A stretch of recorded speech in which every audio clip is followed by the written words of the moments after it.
Hello बच्चों, welcome to चंचल निवास classes. तो आज का वीडियो स्टार्ट करते हैं। अपन डिस्कस कर रहे थे इनऑर्गेनिक केमिस्ट्री में चैप्टर नंबर 9। ठीक है, उसमें अपन बात की थी कोऑर्डिनेशन कंपाउंड के बारे में। अपन बात कर रहे थे कॉम्प्लेक्स के बारे में कि कॉम्प्लेक्स किस तरीके से अपन लिखेंगे। ठीक है, अपन ने बात की थी पिछली वीडियो में कि डबल साल्ट क्या होता है और कॉम्प्लेक्स जो साल्ट है या फिर कोऑर्डिनेशन कंपाउंड है वो क्या होता है। इनके बारे में अपन ने डिस्कशन किया था। ठीक है, मेन बात क्या है जो आपको जानना जरूरी है वो है कि डबल साल्ट है उसके एग्जांपल्स आपको याद होने चाहिए। वो क्या होता है, आईआईटी नीट में इन सब में आपसे पूछा जाएगा। ओके, कॉम्प्लेक्स जो होता है वो तो सब बता देंगे कि हाँ ये कोऑर्डिनेशन कंपाउंड है, बट जो डबल साल्ट है उसके आपको नेम भी याद रखने हैं, वो पूछ लेंगे। और सबसे इंपॉर्टेंट है पोटास एलम। ओके, तो अपन डिस्कस कर रहे थे क्या, K4 FeCN6। आज भी इसी के बारे में ही बातें होंगी और इसी के बारे में समझेंगे चीजों को कि किस तरीके से होती हैं। ठीक है, अब बात कर लेते हैं, थोड़ा सा पिछली वाली वीडियो को रिकॉल करते हैं कि जो K4 है, ओके, इसको अपन ने क्या कहा था, काउंटर आयन। क्या बोला था बच्चों, काउंटर आयन बोला था। ओके, ये क्या था, ये अपने लिए था सेंट्रल मेटल आयन या फिर एटम। ओके, यहाँ पर था इलेक्ट्रॉन पेयर एक्सेप्टर था। ये क्या था बच्चों, इलेक्ट्रॉन पेयर एक्सेप्टर था। अगर बात करें नेक्स्ट CN की, ये होता है लिगेंड। लिगेंड क्या होता है, मैं 1 बाय 1 डेफिनेशन बताऊंगी सभी की। ठीक है, पहले इसके बारे में जान लेते हैं, पूरा डिस्कशन करने के बाद आपको 1 बाय 1 स्टेप्स अपन बता देंगे। अब इस कंप्लीट को काउंटर आयन को छोड़ के बात करें इसकी, तो इसको अपन बोलते हैं कोऑर्डिनेशन स्पेयर।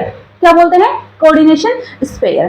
ठीक है, यहां तक बात हो गई थी अपनी। अब बात कर लेते हैं कि जो अपने पास कोऑर्डिनेशन कंपाउंड होते हैं उसमें जो सेंट्रल एटम होता है वो अपन डी ब्लॉक एलिमेंट के ही क्यों लेते हैं। आपको बहुत ही रेयर चांस में दिखेगा कि वहां पर एफ ब्लॉक के एलिमेंट लिए होंगे, बट ज्यादातर क्या होता है कि डी ब्लॉक के ही लेते हैं। वाई ऐसा क्यों होता है कि डी ब्लॉक के ही एलिमेंट उसके अंदर लिए जाते हैं, आज इसके बारे में भी डिस्कशन करेंगे। तो देखो अपन क्या करते हैं, काउंटर आयन और कोऑर्डिनेशन स्पेयर को अलग लिख लेते हैं। ठीक है, किस किस को, काउंटर आयन और कोऑर्डिनेशन स्पेयर को, दोनों को अलग अलग लिख लेते हैं। और यहाँ पर आपको पता है कि जो इस तरफ है उसको अपन लिखते हैं पॉजिटिव। देखो इस तरफ K4 प्लस, ये हो गया FeCN, ये हो गया माइनस। अब काउंटर आयन की बात हुई है तो 4 है वो जाएगा ऊपर, कहां पर, उसकी क्या बन जाएगी, ऑक्सीडेशन स्टेट बन जाएगी। तो यहां लिख देंगे K+4 FeCN6 -4। ठीक है, अब आपको कोई कहे कि इसकी ऑक्सीडेशन स्टेट बताओ, इसकी ऑक्सीडेशन स्टेट बताओ, तो आप किस तरीके से बताएंगे कि इसकी ऑक्सीडेशन स्टेट ये होगी। तो बताने के लिए अपन बात करते हैं, सुनो यहां पर देखो, आपको याद रखना क्या है, अगर ऑक्सीडेशन स्टेट की बात होगी तो याद ये रखना है कि जो लिगेंड है उन पर चार्ज कैसा होता है, तो उसके बारे में भी डिस्कशन करेंगे। अब अपना क्वेश्चन था, पिछले वीडियो में मैंने डिस्कस किया था, लास्ट जब अपन एंडिंग कर रहे थे तब अपन ने बात की थी कि जो डी ब्लॉक एलिमेंट होते हैं वो ज्यादा यूज लिए जाते हैं। क्यों, रीजन ये है कि सबसे पहले ये स्मॉल साइज होता है, इनका क्या होता है, ये स्मॉल साइज के होते हैं और इनका हाई चार्ज क्या रखते हैं, ज्यादा चार्ज रखते हैं, ज्यादा चार्ज वाले नेचर के होते हैं। ओके, और ये कोवेलेंट नेचर भी रखते हैं। अब किस तरीके से इनके अंदर क्या चीज प्रेजेंट होनी जरूरी है वो बात कर लेते हैं। यहां तक बात समझ में आ गई, आप पिछली वाली वीडियो को ही रिकॉल कर रहे हैं, चीजों को समझ रहे हैं, बट ये पिछली वाली वीडियो में नहीं बताई थी मैंने कि किस तरीके से करेंगे, वो मैंने यहाँ बता दी। ठीक है, अब देखो यहां पर बात करते हैं, मैंने इसको इस तरीके से लिखा, ये हो गया Fe और यहाँ पर Cn, ये भी Cn, ये Cn हो गया, यहाँ भी Cn आ जाएगा, यहाँ Cn, यहाँ Cn, 6 हो गए, 4, 5 एंड 6। ठीक है, यहाँ पर कर दो माइनस का 4 और ये हो गया K+4 है, काउंटर आयन अपने पास है। ठीक है, अब बात कर लेते हैं कि किस तरीके से यहाँ पर जो डी ब्लॉक एलिमेंट है वो यूज में लेते हैं। पहला रीजन बच्चों ये है कि इसमें क्या होते हैं, खाली क्या कहेंगे अपन इसको, ये खाली बॉक्स रखते हैं। ठीक है, जब आप क्या करते हो, जब आप हाइब्रिडाइजेशन करते हो, ठीक है, बताते हो हाइब्रिडाइजेशन इसका sp2 होगा, इसका sp3 होगा, तो इसमें कुछ बॉक्स खाली दिखाई देते हैं। तो वो भी एक अच्छा इसके लिए क्या है, गुड पॉइंट है कि लिगेंड के सेंट्रल एटम के लिए इसको यूज नहीं किया जाता है। अगली बात है पॉजिटिव चार्ज, इसके ऊपर क्या प्रेजेंट होता है, पॉजिटिव चार्ज प्रेजेंट होता है, +2। सबके अंदर +2 नहीं होता, बट डिपेंड करता है कि लिगेंड कैसा है आपका। ठीक है, डिपेंड करता है कि जो कंपाउंड लिया है अपन ने, जो कॉम्प्लेक्स लिया है, उसमें लिगेंड किस तरह का है, या तो निकल है या फिर कॉपर है, जिंक है।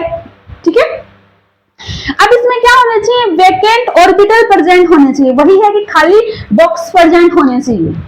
ठीक है, और इनकी साइज क्या होती है, स्मॉल होती है, और ये हाई चार्ज नेचर के होते हैं और कोवेलेंट बॉन्ड बनाते हैं। बात समझ में आ गई इतनी कि किस तरीके से बॉन्ड का फॉर्मेशन करेंगे ये सभी। ठीक है, तो इसीलिए क्या करते हैं अपन कि डी ब्लॉक एलिमेंट को यूज में लिया जाता है कि इनके अंदर खाली बॉक्स प्रेजेंट होते हैं। कोई पूछ ले आपसे कि बताइए कि डी ब्लॉक एलिमेंट ही यूज में क्यों ले जाते हैं और कोई नहीं क्यों, सॉरी, और कोई एलिमेंट क्यों नहीं यूज में लिए जाते, क्या रीजन दोगे? रीजन यही देना होगा आपको कि सबसे पहले स्मॉल साइज होती है इनकी, और ये हाई फाई क्या होते हैं, नेचर के होते हैं। ठीक है, वैसे हाई फाई, ऐसे वो वाला हाई फाई नहीं होगा, ऐसा वाला हाई फाई। ठीक है, हाई फाई नेचर के होते हैं, और इनमें क्या होता है, कोवेलेंट बॉन्ड भी पाया जाता है, कोवेलेंट नेचर के होते हैं। और अगला पॉइंट होगा, इनमें वैकेंट ऑर्बिटल प्रेजेंट होते हैं। बात क्लियर, और ये पॉजिटिव चार्ज रखते हैं। ठीक है, यहां तक बात क्लियर हो गई सब बच्चों को, किस तरीके से अपन बनाएंगे। ये जो बॉक्स है इसको अपन ने क्या किया, ओपन करके दिखा दिया कि हाँ 6 लिगेंड अटैच है, तो 6 लिगेंड 1 2 3 4 5 6। ठीक है, जो CN है, जो साइनाइड है, उसके ऊपर चार्ज होता है नेगेटिव। कैसा चार्ज होता है, यहाँ पर मैं बताते चलती हूँ कि साइनाइड CN पर कैसा चार्ज होता है, नेगेटिव चार्ज होता है। तो अपन डिस्कस कर रहे हैं ऑक्सीडेशन स्टेट, आप लोगों ने बहुत पढ़ी है ऑक्सीडेशन स्टेट। ठीक है, 10th क्लास में भी बातें हुई है, 12th 11th में भी हुई है, 12th में भी की है आपने, बट यहां पर बात कर लेते हैं ऑक्सीडेशन स्टेट की।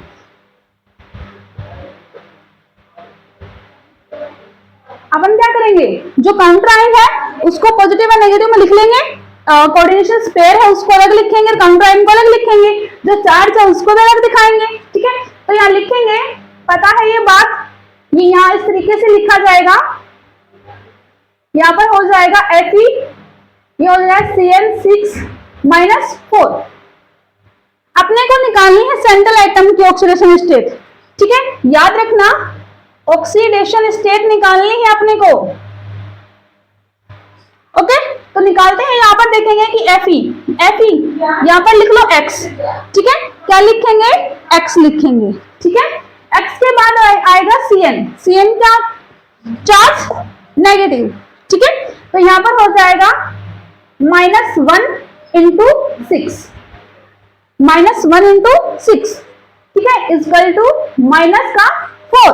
जो ऊपर जो चार्ज होता है उसको क्या करते हैं, इक्वल टू में लिखते हैं, इतना आपको पता है सब बच्चों को। यहां कर दो इक्वल टू नहीं होगा।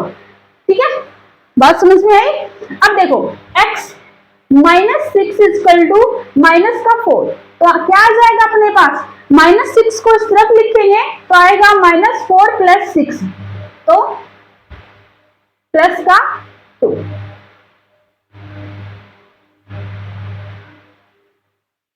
ठीक है, तो अपने को पता चल गया जो Fe है उसके ऊपर कैसा चार्ज है, +2, पॉजिटिव चार्ज रखता है। तो अपने क्या कर दिया, प्रूफ भी करके दिखा दिया कि जो सेंट्रल एटम होता है उसके ऊपर पॉजिटिव चार्ज होता है, प्रेजेंट रहता है। ठीक है, इतनी बात क्लियर। अब बात कर लेते हैं कैसे पहचानेंगे मैम कि यहाँ पर चार्ज ये आएगा या नहीं आएगा। ठीक है, इस चीज के बारे में भी डिस्कस कर लेते हैं और मैं बता देती हूँ किस तरीके से बताएंगे अपन। एक बार इतनी चीजों को नोट कर लीजिए।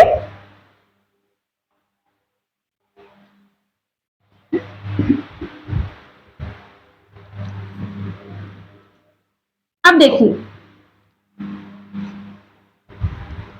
जरूरी नहीं है कि काउंटर आयन मिले आपको, ठीक है। काउंटर आयन अगर नहीं है तो फिर किस तरीके से बताओगे कि यहाँ पर ये एनाइन होगा या कैटाइन होगा या न्यूट्रल होगा? तो उसके लिए बात कर लेते हैं कि ये एनाइन होगा या फिर कैटाइन होगा, ठीक है।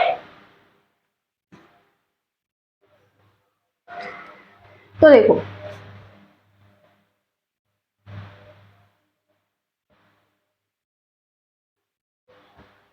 अगर बॉक्स है अपने पास और उसके ऊपर कोई चार्ज नहीं है, काउंटर आयन भी नहीं है और कोई चार्ज भी नहीं है, ठीक है, तो अपन क्या करेंगे, बॉक्स के अंदर कोई कोऑर्डिनेशन स्फीयर लिख दिया, ओके भाई, या फिर अपन बोल देंगे कोऑर्डिनेशन एंटाइटी। मैं बताऊंगी, डेफिनेशन भी बताऊंगी कोऑर्डिनेशन एंटाइटी की डेफिनेशन क्या होती है, ठीक है। तो यहाँ पर अगर चार्ज अपने मान लेते हैं 0 है, तो अपने को पता है यहाँ पर क्या लिखेंगे, न्यूट्रल। क्या लिखेंगे? Neutral complex. क्या हो जाएगा?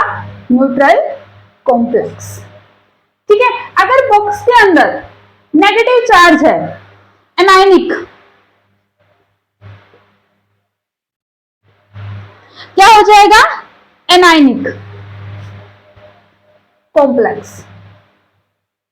बट अगर बॉक्स के अंदर पॉजिटिव बॉक्स है और उसके बाहर पॉजिटिव साइन लगा हुआ है, तो वो क्या हो जाएगा? कैटायनिक। बिल्कुल, क्या हो जाएगा?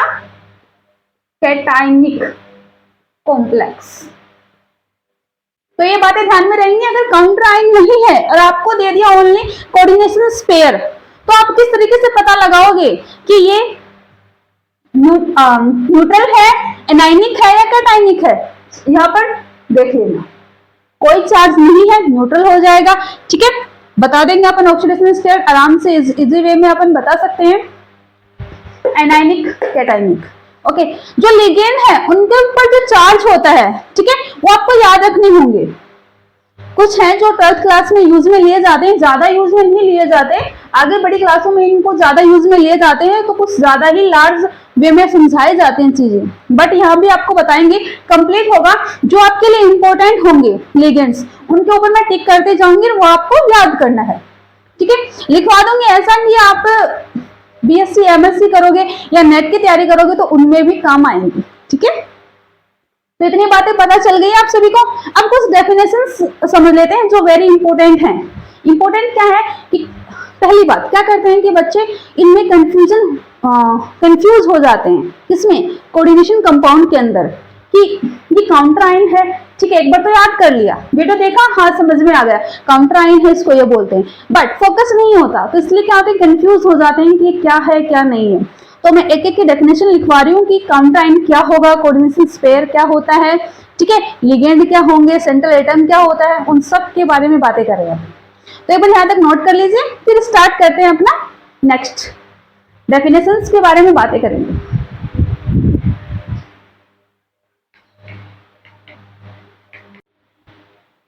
अब कुछ डेफिनेशंस के बारे में बात कर लेते हैं जो इंपॉर्टेंट है, ठीक है। जो टर्म्स अपन ने बातें की हैं कोऑर्डिनेशन कंपाउंड के बारे में, तो उसमें जो अपने टर्म्स यूज की हैं, like counter ion, coordination sphere, ठीक है, सेंट्रल एटम, लिगेंड, इन सब के बारे में बातें कर लेते हैं, ठीक है। तो वन बाय वन स्टेप्स अपन पढ़ते हैं। सबसे पहले बात कर लेते हैं कोऑर्डिनेशन एंटाइटी। तो कोऑर्डिनेशन एंटाइटी होती क्या है? पहली बात ये जानो, जो वर्ड है उसको पकड़ो। कोऑर्डिनेशन जो कॉम्प्लेक्स अपन लिखेंगे वो, एंटाइटी का मतलब जो बॉक्स के अंदर लिखा होगा। कैसे?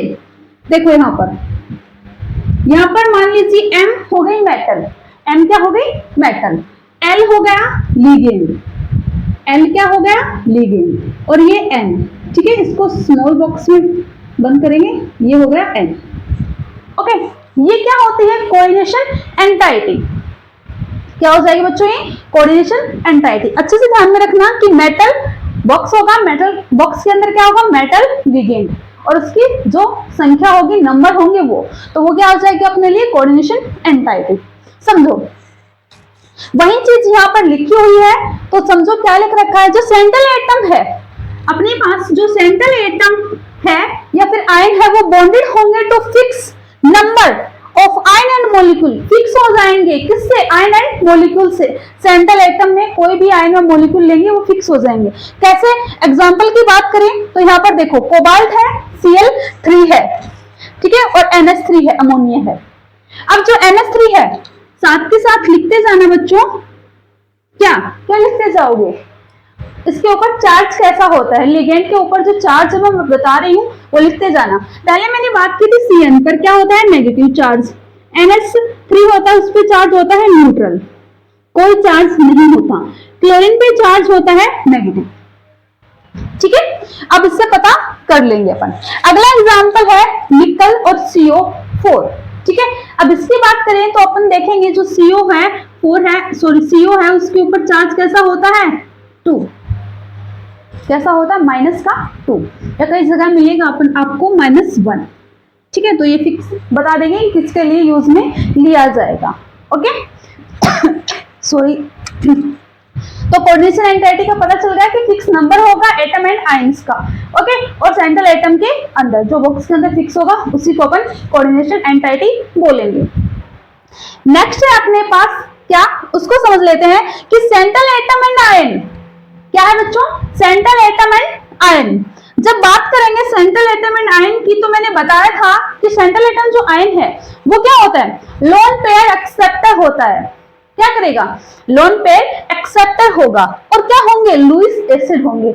इतना जानना काफी आपके लिए, ठीक है। और मैंने बता दिया था सेंट्रल एटम के बारे में कि डी ब्लॉक एलिमेंट को लेंगे अपन, ओके, और कैसे किस तरीके से लेंगे वो मैंने आपको बता दी चीजें। अब लास्ट बात कर लेते हैं, लास्ट नहीं, इस वीडियो के लिए लास्ट है, बट अगली वीडियो में लास्ट नहीं है, आगे बताएंगे। लिगेंड, लिगेंड बहुत ही इंपॉर्टेंट है। अगर जिस बच्चे को लिगेंड के चार्ज पता चल गए, ठीक है, कि NH3 पे क्या होता है, CO पे क्या होता है, Cn पे क्या होता है, OH पे क्या होगा, H2 पे क्या होता है, वो मान लो कि ये चैप्टर उस बच्चे के टिप्स पे याद है, उसको मतलब कहीं से कुछ भी पूछ लो वो बता देगा, ठीक है, उसको कोई प्रॉब्लम ही नहीं है उसमें, किसमें, कोऑर्डिनेशन कंपाउंड में। तो आपको क्या करना है, लिगेंड के बारे में डिस्कशन करना है, बट आज मैं नहीं बताऊंगी, कल आपको पूरी टेबल मिल जाएगी कोऑर्डिनेशन कंपाउंड की, किसकी, लिगेंड की, लिगेंड की पूरी टेबल मिलेगी आपको, और वो आप अच्छे से याद कर लेना। और जो आपके 12th क्लास में यूज में लिए जाएंगे उन पे मैं टिक लगा दूंगी, तो वो आप अच्छे से पढ़ लेना, ठीक है। लिगेंड की बात करते हैं तो उसमें भी ये कह रखा है जो कोऑर्डिनेशन एंटाइटी है उससे क्या होगा, सेंट्रल एटम के साथ ही क्या होते हैं, अटैच होते हैं, तो वो क्या हो जाएगा, लिगेंड हो जाएगा। क्या हो जाएगा बच्चों, लिगेंड हो जाएगा, ठीक है। तो लिगेंड का फॉर्मेशन हो गया। अब अपना बचा है क्या, कोऑर्डिनेशन नंबर, ठीक है। क्या बचा अपना, कोऑर्डिनेशन नंबर, और ऑक्सीडेशन स्टेट किस तरीके से निकालेंगे वो भी आपको बताएंगे। बहुत से बच्चे ऐसे हैं जिसको नहीं पता ऑक्सीडेशन स्टेट किस तरीके से निकलेगी, प्रैक्टिस से आती हैं चीजें, ऐसे हर किसी को नहीं आती, प्रैक्टिस जितना करोगे उतनी ही चीजें आएंगी आपको, ठीक है। तो आज के लिए इतना ही, यहाँ तक नोट कर लीजिए सभी बच्चे, ओके। कल मिलते हैं लिगेंड की लिस्ट के साथ, टेबल बनाते चलेंगे अपन, ओके।